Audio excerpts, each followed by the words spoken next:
Bismillahirrahmanirrahim. Assalamu alaikum. Yes, Ladwina Yal SS. We're back again. And today I've been looking for this brother for a hot minute. Finally got him. Organized this, mashallah, my brother. And this is a brother that I've seen growing up. I've seen the amazing work over the last couple of years. I've seen the transition from Enki Hafada to where he used to put you there to now actual coach, doing his thing. And I want to introduce you to everyone. AJ, introduce yourself to everyone. Hold on, please. What's up? Thank you very much for inviting me to your channel, Somali Speakers. Really appreciate it. Khalid, you're one of my brothers. Long time I know you from young. And you know what? It's great to be here. Great to see the work that you're doing as well on YouTube, Instagram, Facebook, Twitter, all around the social medias, the brilliant work that you're doing. Very excited to do this interview today. And those of you that don't know me, my name is Ahmed Chama, mostly known for AJ, and I'm a youth football coach, also a Talent ID Academy scout for Charlton, and also I run two different football organisations. One is called AJ Elite Coaching, where I do one-to-ones and small group sessions, and the other one is I work with Hilltop and Hilltop FC, running the day-to-day basis of the academy, trying to get players from grassroots to academy level. And before all of that, in a short bit of story that I'll tell you about myself before I came into coaching. That Khalid knows a lot about me as well. So really excited to come on here. So if I'm a bit nervous or anything, No, don't worry, man. It's nervous. You know what I says. We don't like to edit. We don't like to do nothing. It's a real thing. It's a real thing. And when I see a real person like you, and the stuff you're doing for the community, and the stuff that you're doing for all type of communities as well, because I've seen it. I've been watching the development, and I was like, okay, AJ. Then I saw you on Somali Diaspora Global. I saw that, and I was loving that interview with a mixture of variety of different type of uncles, brothers, sisters. Then I see my brother AJ, and I thought, yeah, thank God, I'm we are fortunate to have this interview. yeah. And talk to me about the journey. Talk to me, how was it? Like, you were on a rocky road path, made 1-2 mistakes, and then the bounce back. Let's all break it down from the beginning. Yeah, you know what it was? It was a difficult journey. A journey that, you know what, I don't really regret, because it made me the man that I am today. But from a young age, growing up in North London wasn't really easy. Growing up with no brothers, having 5 sisters, raised by my grandma, raised by Hoyer, my aunt. So it was like kind of, for me, in the situation, it was kind of difficult. So I had to go out there. So I was in school, to learn, find male friends, go out there. So you know what, getting into like growing up, ended up with like certain friends. Like, we two now they're my brothers, but we ended up like, we weren't bad, we weren't this, but we was like just getting into like little minor troubles, and it just took me into the wrong path, innit? And then ended up going in prison about 2 or 3 times. My longest stretch was 2013, and 2011, and after that, when I came out early 13, I just changed my life around, became a bit, just said, you know what, this ain't for me no more. Like, this world ain't, this life ain't for me. Like, it's not meant for me. You know, it's not meant for nobody. You know what? But sometimes it's what you make it out of yourself when you come off, when you realize the pain and everything. You say to yourself, you know what? How can I get out of it? How can I get away from it? So football was one thing that I really loved, and I really liked. I wanted to be a footballer when I was young, but you know what? Didn't happen. So I said to myself, what's the next road that you can take to go to that journey? And the only road that I could take was being a coach. And then I started coaching, but didn't really start coaching until like 2014. Then I started doing my level 1, then after a while, about 2 years later, I've done my level 2, did my youth models, and then did my talent ID scouting course, and then just climbed up from there, and then it just came. But with my life before that, where really and truly, I was on and off streets, doing this, doing that, doing these kind of things there, where at one point, I was at the lowest, and I was just like so hurt. And it's before I went to prison. I was just like, loads. I was just thinking to myself, this ain't for me, man. This is not for me, man. Like, how can I go over this? But anyway, I think when I went to prison, it made me understand a bit more. It made me grow inside. It said, you know what? Like sitting in a wall, sitting in four walls, govs coming, knocking on your door, closing your door, opening your door. They tell you when to go and eat, when not to go and eat. So all these kind of things there made me realize when I come out, how can I be a better person? And you know what? It just drove me to do what I like. And like I said, when I came out, I just went straight into football and just boom, just changed my life. I went back to uni, studied, did all of this. But you know what? Just put my head down and just concentrate on what I loved. And that's what made me just come out of all of that. And just like, if you look, go into my other stories and other things, there's a time where I was talking about my whole life and everything like that. But you know what it is, I really appreciate, like I said at the beginning, Somali and speakers giving me this opportunity to talk about this, because you know what, all the young kids that are listening, I hope that they can take something on board and understand, if you love something, chase that something that you love, because that something that you love will make you special, and it will bring the best out of you. Understand? You will not win until you work hard. And hard work beats talent. That's true. That's what a lot of, especially in your industry, I hear you promoting that. So one time you promoting that as well. Per se, with the hard work and the perseverance that you've made, and I feel again, like, hands up. I'm not gonna lie, when I saw this, I was mashallah, I see the growth of the man. I'm a young man, and I remember AJ like just running around. I was like, yo AJ, what's good? And then two times I've seen you, and the progression now to the young man that I see, it is amazing. But I already, again, with the hard work element, what was it that thought, you know what, I wanted to change? What was it inside you? Was it like, that's how I don't know. That's what the transition period. You know, for me personally, what made me change is my grandma never gave up on me.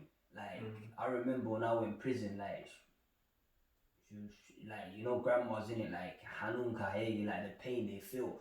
So like reading truly, she never gave up on me. Like, she took me everywhere. One thing that she took me Umrah, she took me Somaliland, she took me in Dubai, she took me everywhere just to like get me away from that environment. And she, because of her, I said, you know what, I lost my granddad 2011 while I was in prison. So I said, you know what, when I came, I said, you know what, nah man, I can't do that. I can't be going in and out, and then I lose my grandma to all of this. And like, she put so much effort into me. Alhamdulillah, mashallah, she's still well, she's still breathing. Ilaha da ilaha afmasi, inshallah.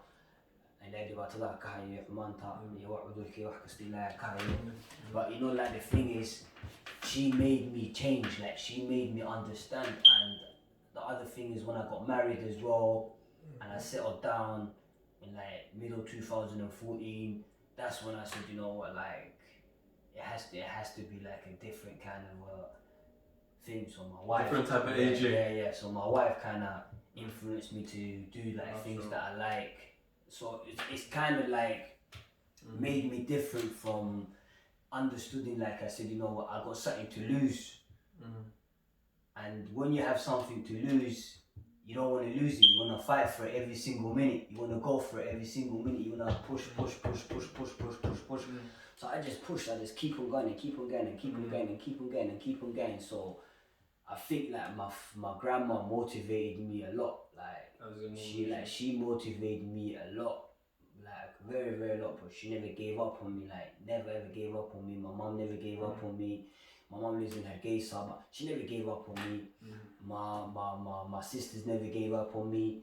And that's what from my family support you. Yeah, that's what motivated me to become the man that I am today.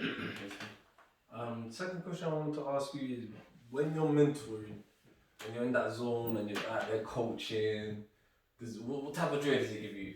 What is it? What's that passion? Because I've seen you bare pictures, I see some videos of you having fun and all of that, and I thought to myself, yeah, AJ's actually enjoying himself and he's doing something that he loves.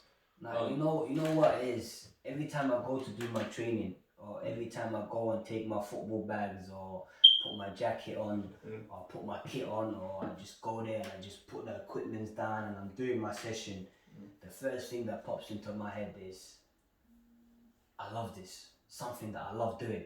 But the second thing, the most important thing that pops into my head is give this child a road that you never had. Give this child the opportunity that you never had.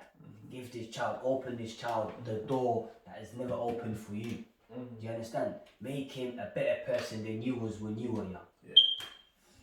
Again, you've turned coaching into your own thing now. Yeah. Like you've got your own personal scout. Would you say you're a independent? Break that down for me. Independent. Was it independent? So at the moment, I have two different football academies that I work for. One of them is mine. It's called AJ Elite Coaching. It's just like one-to-one sessions and group sessions, and the other one is called Hilltop Academy. I'm the head of academy at Hilltop. So Hilltop's got 3 different categories. It's got a men's team, a women's team, and it's got an academy youth level. So I'm the guy that runs the day-to-day basis of the academy, speaking to the parents, getting the players, recruiting the players, all of these kind of things there. So at the moment, it's been running for about a long time. At the moment, it's doing very well. We've got three to four very squad that are very strong, and we've got a couple of good quality players that are going through to the academy system. Okay. Has any of your some of your fellow students actually gone the mile now? I've got a lot of players that are academy level. I've got players that play for Watford, I've got players that play for Wolves, I've got players that play for Chelsea, Arsenal, Leighton. Somalis, when it comes to Somalis, I've got 2. I've got 1, inshallah, on the process of getting signed. Hopefully he will. So it's just a stepping process, but my aim and my target is to get these kids from grassroots football to academy football, to try to train them, develop them, give them doors and open doors for them that I never had at a young age, and just try to show something, mentor them. Even in like not in football, if some of them don't have the ability to play football, sometimes what I do is I coach them, but I still give them the advice of like helping them with their education, finding out how they're doing in school, checking on the parents how they are, and asking the parents questions of how they're doing, what they're up to, and like how they're coping, and all these kind of things. They're just to try to bring them out the best out of them.